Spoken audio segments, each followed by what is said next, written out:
अगर मैं आपसे कहूं कि 150 मिलियन किलोमीटर दूरी पर बैठा हुआ हमारा सूरज मई 1967 में लगभग एक न्यूक्लियर जंग का कारण बन चुका था, तो क्या आप यकीन करेंगे? वेल, ये घटना बिल्कुल सच्ची है। धरती पर प्राकृतिक रोशनी का स्रोत यानी हमारा सूरज एक न्यूक्लियर जंग करा बैठा था, लगभग करा बैठा था। वो तो सही समय पर वैज्ञानिकों को सूरज के ऊपर शक हो गया, नहीं तो एक फुल फेज न्यूक्लियर वॉर हो चुकी थी। और भारतीय स्पेस एजेंसी इसरो का आदित्य L1 लॉन्च करने का रियल वजह क्या है, सब कुछ एक्सप्लेन करता हूँ। वीडियो को लास्ट तक जरूर देखना। पूरी घटना 23 मई 1967 का समय यानी वर्ल्ड वॉर के टाइम अमेरिका और रशिया की दुश्मनी अपने चरम सीमा पर चल रही थी। दोनों देश न्यूक्लियर मिसाइल बनाकर बैठे थे और वेट कर रहे थे कि पहले वार कौन करेगा। अब अचानक से अमेरिका में अफरा तफरी मच जाता है, क्योंकि बैलिस्टिक मिसाइल के खिलाफ उनका अर्ली वार्निंग सिस्टम, हर एक चीज जो कि दुश्मन देश से आती हुई मिसाइल के बारे में वार्निंग दे सके, वो सब बंद हो गई थी। अमेरिका ने अपना बॉम्बर विमान बम गोले बारूद भर के आसमान में उड़ा दिए थे।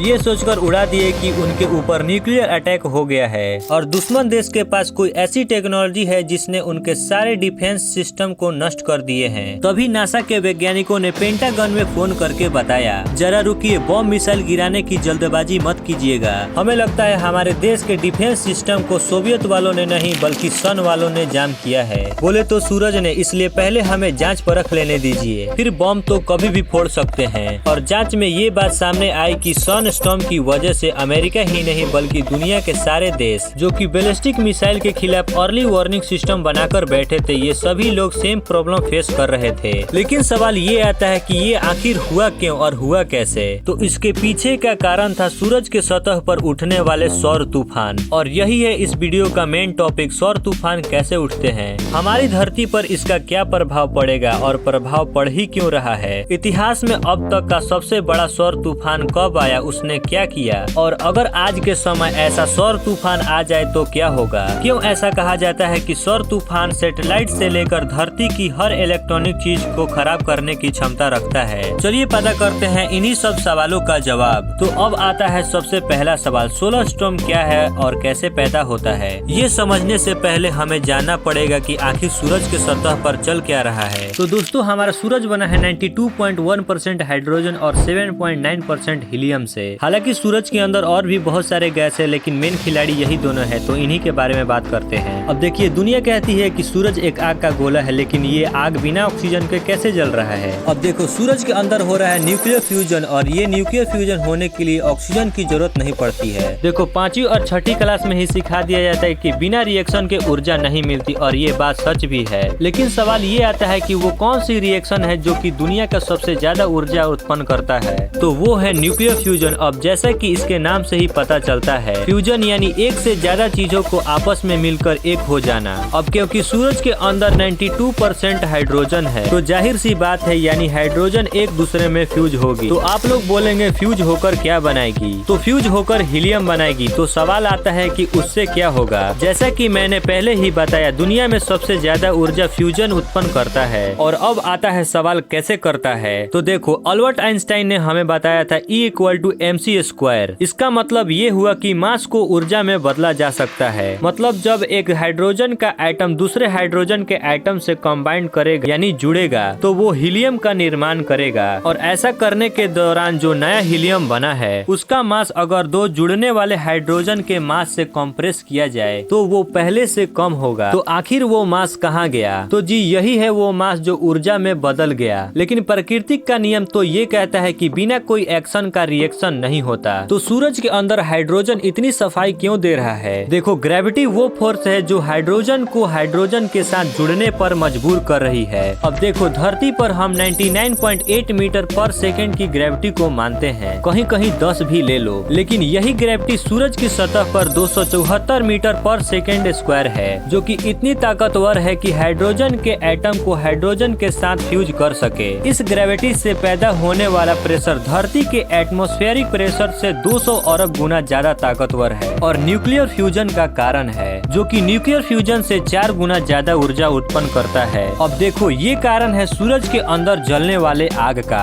क्योंकि इस रिएक्शन से लगातार ऊर्जा उत्पन्न हो रही है। तो इस ऊर्जा का कुछ नुकसान भी है, मतलब ज्यादातर इसके अच्छे इफेक्ट है पर कुछ खराबी भी है। यानी अब बहुत सारे चार्ज पार्टिकल्स निकलेंगे। इससे कौन कौन से निकलेंगे, क्यों निकलेंगे, कब निकलेंगे, आइए जानते हैं। अब देखो कहानी में एंट्री होती है प्लाज्मा की। अब ये प्लाज्मा क्या है, तो यही तो है चार्ज पार्टिकल। लेकिन ये सूरज की सतह पर क्या कर रहा है और आया कहाँ से? देखो, जब आप सॉलिड को हीट करते हो तो वो लिक्विड में चेंज होता है, और जब आप लिक्विड को हीट करते हो तो वो गैस में चेंज होता है, और जब आप गैस को हीट करते हो तो वो प्लाज्मा में चेंज होती है। अब सूरज बना है हीलियम और हाइड्रोजन से, और न्यूक्लियर फ्यूजन की वजह से जबरदस्त हीट पैदा हो रही है। तो यही हीट सूरज के अंदर मौजूद हर एक चीज को गर्म करेगी, बोले तो गैस को गर्म करेगी, और जब गैस गर्म होगा तो वो प्लाज्मा में बदल जाएगा। अब ये जो प्लाज्मा है पॉजिटिव चार्ज पार्टिकल भी हो सकता है और निगेटिव चार्ज पार्टिकल भी हो सकता है, या सारे निकल में एक साथ भी हो सकते हैं। अब देखो, चार्ज पार्टिकल का जुगाड़ हो गया है, और चार्ज पार्टिकल का मतलब है इलेक्ट्रिक फील्ड। और अगर ये चार्ज पार्टिकल चलने लगे यानी हिलने डुलने लगे तो ये बनाएंगे मैग्नेटिक फील्ड, और ये मैग्नेटिक फील्ड बनाएगी नई इलेक्ट्रिक फील्ड। मतलब ये चक्कर यूं ही चलता रहेगा। अब सूरज की सतह पर जब दो मैग्नेटिक फील्ड एक दूसरे से टकराती है तो उनकी एनर्जी सोलर फ्लेयर के रूप में बाहर आती है। एक कारण तो हो गया, और दूसरा कारण है जब सूरज के अंदर से यानी सूरज के पेट में से एक जबरदस्त मैग्नेटिक फील्ड ऊपर की तरफ आती है यानी सतह के तरफ आती है, तो जो सतह पर फील्ड मौजूद है उसके साथ रिएक्ट करके ये जबरदस्त एनर्जी डिस्चार्ज बाहर की तरफ फेंकता है। अब सूरज के द्वारा किए जा रहे इन्हीं अदरक लहसुन को हम सोलर फ्लेयर यानी सूरज के सतह पर आने वाले चार्ज पार्टिकल के तूफान के रूप में जानते हैं, जो धरती की तरफ आते हैं तो बड़ी तबाही लाते हैं। तो अब आता है सवाल, आखिर ये सोलर फ्लेयर कब आते हैं, क्या हमेशा आते हैं? तो देखो, सीधा सा जवाब है ये हमेशा आते हैं, लेकिन 11 साल का चक्र एक ऐसा समय है जब सोलर फ्लेयर कुछ ज्यादा ही आते हैं, जिसे हम सोलर साइकिल के नाम से जानते हैं। अब देखो, इस 11 साल के साइकिल में एक हिस्सा ऐसा है जब सूरज की सतह पर बहुत सारे सोलर तूफान आते हैं, और एक हिस्सा वो है जब ये तूफान कम आते हैं। तो सतह के जिस हिस्से में सोलर तूफान बहुत ज्यादा आता है उसे कहते हैं सोलर मैक्सिमम, और जिस हिस्से में बहुत कम आते हैं उसे कहते हैं सोलर मिनिमम। लेकिन ये सब 11 साल में ही क्यों आते हैं? क्योंकि 11 साल वो समय है जब सूरज अपने पोल को स्विच कर लेता है, मतलब नॉर्थ बन जाएगा साउथ और साउथ बन जाएगा नॉर्थ। आसान भाषा में बोले तो सन का पोल पलट जाते हैं और हमें सूरज पर काले काले खूब सारे धब्बे नजर आएंगे। अब देखो, ये है सन स्पॉट, मतलब सूरज की सतह में वो जगह जहाँ बाकी सतह के मुकाबले कम तापमान है। बोले तो आप इन्हें गड्ढे भी कह सकते हैं, और इन्हीं गड्ढे के अंदर से जबरदस्त मैग्नेटिक फील्ड बाहर आती है। अब ये गड्ढे एक ग्रह के जितने भी हो सकते हैं या फिर उनसे छोटे भी हो सकते हैं। आप कुल मिलाकर ये मान लो कि ये जो सन स्पॉट है, सूरज के अंदर सबसे ज्यादा मैग्नेटिक एक्टिविटी इस जगह पर होती है, और जब ये मैग्नेटिक एक्टिविटी सूरज की सतह पर मौजूद फील्ड लाइंस के साथ इंटरेक्ट करती है यानी कि रिएक्ट करती है, तब होता है कोरोनल मास इजेक्शन यानी चार्ज पार्टिकल की बरसात होगी, जो उसी दिशा में जाएगी जिस दिशा में वो सूरज के द्वारा छोड़ी गई है। यानी अगर हमारे ग्रह के तरफ नहीं छोड़ी गई है तो खाओ पियो मौज करो, पैर पे पैर रखकर आराम से टीवी देखो। और अगर हमारे ग्रह की दिशा में छोड़ी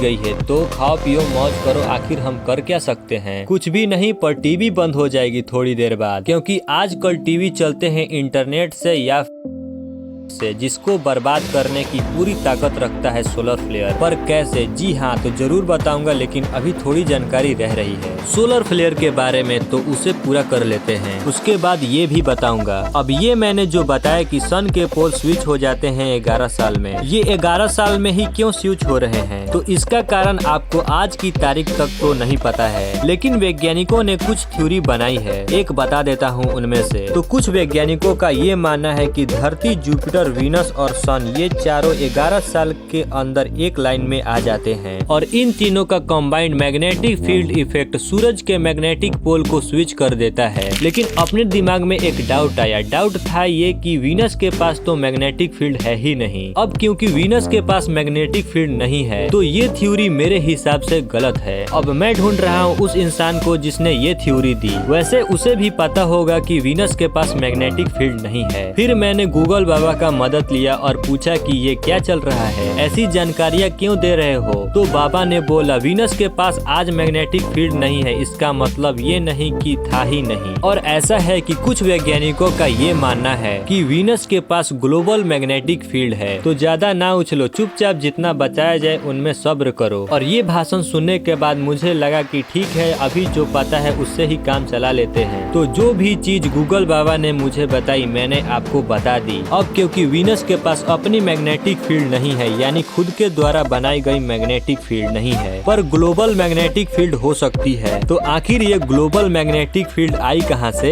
देखो, इसके पीछे भी सूरज ही है। अब इसका क्या मतलब हुआ? देखो, मतलब बिल्कुल साफ है। मतलब सूरज से चार्ज पार्टिकल आएंगे, वीनस के एटमॉस्फेयर से टकराएंगे और टकराने के बाद उसे चार्ज कर देंगे। अब क्योंकि एटमॉस्फेयर हो गया है चार्ज, तो ये बनाएगा एक मैग्नेटिक फील्ड। तो इसका चैप्टर करते हैं बंद और आते हैं मेन टॉपिक पर, यानी कि सूरज ने जो सोलर फ्लेयर स्पेस में फेंका है, ये जब धरती की तरफ आते हैं तो ये तबाही क्यों लाते हैं, कैसे लाते हैं, आइए जानते हैं। अब उदाहरण के लिए मान लो कि सूरज के सतह से दो चार्ज पार्टिकल की पार्ट धरती की तरफ आ रही है। एक थोड़ा कम ताकतवर है और दूसरा बहुत ज्यादा ताकतवर है। अब इस बात का मतलब ये निकलता है कि ये मान लेते हैं कि जब कमजोर पार्टिकल यानी कि कम संख्या में धरती के एटमॉस्फेयर से टकराते हैं तो क्या होता है, और जब इनकी संख्या बहुत ज्यादा बढ़ जाए, मतलब ताकतवर सोलर फ्लेयर टकराए, तब क्या होता है। अब देखो, यहाँ पर यह भी बताना जरूरी है कि सूरज के सतह से निकलने वाली दो पार्ट, आखिर इनके बीच में अंदर क्या है। तो देखो, एक तो है सोलर फ्लेयर जिनको धरती के सतह तक आने में 8 मिनट का समय लगता है, और जो दूसरी यानी कि कोरोनल मास इजेक्शन जो कि भारी भरकम पार्टी है, ये 1 से 5 दिन के बीच का समय लेती है। अब ये जो सोलर फ्लेयर है, इनमें ज्यादा एनर्जी या एक्सरे या अलग अलग फ्रीक्वेंसी के रेडियो वेव्स होते हैं, जो कि चिंता की बात तो है, लेकिन इतनी भी चिंता की बात नहीं है कि हम सूख के काटे हो जाएं। यानी कोरोनल मास इजेक्शन ये तो है एक चार्ज पार्टिकल का बहुत बड़ा गुब्बारा, हाँ कह सकते हो, जो धरती की तरफ बढ़े तो हमारे जियोमैग्नेटिक एटमॉस्फेयर के साथ हैंकी पैंकी हरकतें करेगा, और इसकी ये नौटी हरकतें धरती पर चलने वाले हर इलेक्ट्रॉनिक आइटम को खराब कर सकती है। हाँ, इतना ताकतवर हो सकता है ये। अब एक उदाहरण के लिए मान लो कि सूरज के सतह से एक ठीक ठाक सोलर फ्लेयर धरती की तरफ चार्ज पार्टिकल फेंक देता है। अब क्योंकि ये चार्ज पार्टिकल है तो इनके पास इलेक्ट्रिक फील्ड होगी, और क्योंकि ये चल रहा है तो इनके पास मैग्नेटिक फील्ड भी होगी। अब देखो, बात ऐसी है कि जैसे ही मैग्नेटिक फील्ड धरती के मैग्नेटिक शील्ड से टकराती है, यानी अपना जो डिफेंस मैकेनिज्म है जियोमैग्नेटिक शील्ड, तो जब इस चार्ज पार्टिकल से टकराती है तो इन चार्ज पार्टिकल को नॉर्थ और साउथ पोल पर खींच लेती है, क्योंकि अपने को पता ही होगा कि किसी भी चीज की मैग्नेटिक शील्ड उसके पोल पे सबसे ज्यादा स्ट्रांग होती है। अब क्योंकि ये चार्ज पार्टिकल धरती के नॉर्थ और साउथ पोल पर खींच जाते हैं, तो इस वजह से नॉर्थ और साउथ पोल के आसमान में यानी कि आकाश में हरे रंग के लाइट बनते हैं, जिसे हम अरोरा कहते हैं। अब बात कर लेते हैं दूसरी स्थिति की। मान लेते हैं सूरज की सतह पर भयंकर सोलर फ्लेयर आया, जिसने जबरदस्त कोरोनल मास इजेक्शन धरती के तरफ फेंक दिया। तो देखो, इसमें से जितने भी चार्ज पार्टिकल को धरती के मैग्नेटिक शील्ड संभाल पाएगी, संभाल लेगी, लेकिन सबको संभाल नहीं पाएगी। अब क्योंकि ये चार्ज पार्टिकल ईएमपी की तरह काम करेगी। ईएमपी का मतलब है इलेक्ट्रोमैग्नेटिक पल्स। तो अब ये हर उस चीज को जो कि बिजली से चलती है, चाहे वो सोलर से चल रही हो, बैटरी से चल रही हो या फिर डायरेक्ट पावर से चल रही हो, हर एक चीज को बिल्कुल तहस नहस करने की क्षमता रखती है। लेकिन कैसे? आप ये बात तो जानते होंगे कि शॉर्ट सर्किट में क्या होता है, यानी कि जब दो वायर आपस में मिल जाती है तो धूम धड़ाका होता है। या फिर आपने अक्सर देखा होगा कि जब खंभे पर दो तार आपस में मिलते हैं, यानी कि एक तार में बहने वाला करंट दूसरे तार में टकराता है तो आग लगती है, लाइट फ्लक्चुएट करती है, वोल्टेज ऊपर नीचे होता है। अब जरा ये सोचिए कि आखिर ये करंट बनता कैसे है। तो देखो, बिल्कुल सिंपल सा तरीका है। जब मैग्नेटिक फील्ड किसी भी कंडेंसर के साथ इंटरेक्ट करती है तो उस कंडेंसर में मौजूद फ्री इलेक्ट्रॉन चलने लगते हैं, और इलेक्ट्रॉन के इस फ्लो को हम कहते हैं करंट। तो आप जरा सोचो कि सूरज ने चार्ज पार्टिकल दे दिए, चार्ज पार्टिकल के पास है जबरदस्त मैग्नेटिक फील्ड, और आपने पूरी धरती पर जगह जगह कंडक्टर बिछा रखे हैं। ये जो वायर है यानी पावर लाइंस, ये कंडक्टर ही तो होते हैं। अब इस कंडक्टर के अंदर पहले से ही करंट जो है फ्लो कर रहा है। अब देखो, अगर चार्ज पार्टिकल चलेंगे तो वो बनाएंगे मैग्नेटिक फील्ड, और एक मैग्नेटिक फील्ड सूरज की सतह से आ रही है, तो ये नई वाली मैग्नेटिक फील्ड इन तारों के अंदर एक करंट पैदा कर देगी, एक्स्ट्रा करंट मतलब ओवर करंट। और मैंने आपको बता ही दिया है कि जब करंट से टकराएगा तो बड़ा मजा आएगा। अरे मजा नहीं आएगा मतलब सत्यानाश हो जाएगा। अब आप सोच रहे होंगे कि इनमें कौन सी टेंशन वाली बात है, जो चीजें बैटरी से चल रही है उनमें क्या फर्क पड़ेगा। तो प्रभु उस पर भी फर्क पड़ेगा, चाहे बैटरी निकाल दो तब भी फर्क पड़ेगा, क्योंकि सूरज कौन सा तार के मदद से ये भेज रहा है। हर एक इलेक्ट्रॉनिक आइटम के अंदर अपने आप करंट पैदा हो जाएगा। अब आप समझ चुके होंगे कि क्यों कहा जाता है कि अगर सूरज के सतह पर भयंकर तूफान उठे तो धरती पर सारे इलेक्ट्रॉनिक और इलेक्ट्रिक डिवाइसेस खतरे में आ जाएंगी। अब अपने फोन हो जाएंगे बंद यानी खराब। हॉस्पिटल में ऑपरेशन थिएटर में जो लाइफ सपोर्ट सिस्टम है वो भी खराब। बिजली पर चलने वाली हर एक चीज खराब हो जाएगी और हो सकता है बिजली की सप्लाई कुछ दिन से लेकर 1-1.5 साल तक पूरी तरीका से बंद हो जाए। और मैं आपको डरा नहीं रहा हूँ, ये वो चीज है जो कभी भी घट सकती है और ये घट भी चुकी है 1859 में। अब ये जो घटना है इसमें ऐसा जियोमैग्नेटिक स्टॉर्म आया था जिसने उस समय पर बिना बिजली के टेलीग्राफ सिस्टम को बिल्कुल बर्बाद कर दिया था। देखो आजकल टेलीग्राफ तो ज्यादा यूज होते नहीं है, मतलब शायद होते ही नहीं है, लेकिन एक जमाने में कम्युनिकेशन का यही एकमात्र साधन थे। मतलब चिट्ठी के अलावा फटाफट कम्युनिकेशन इसी से होता था। जब ये घटना घटी तो टेलीग्राफ की मशीन में स्पार्क होने लगी। तो जिस बैटरी की मदद से टेलीग्राफ चल रहा था ऑपरेटर ने बैटरी निकाल कर रख दी और पहली बार दुनिया में बिना बिजली के टेलीग्राम काम कर रहा था। ये सच्ची घटना है, यानी जो सोलर स्टॉर्म आया था वो इतना जबरदस्त था। तो अब जरा बात कर लेते हैं कि सोलर स्टॉर्म कब आ सकता है। तो इसकी पूरी संभावना है कि 2025 में ये घटना हो सकती है,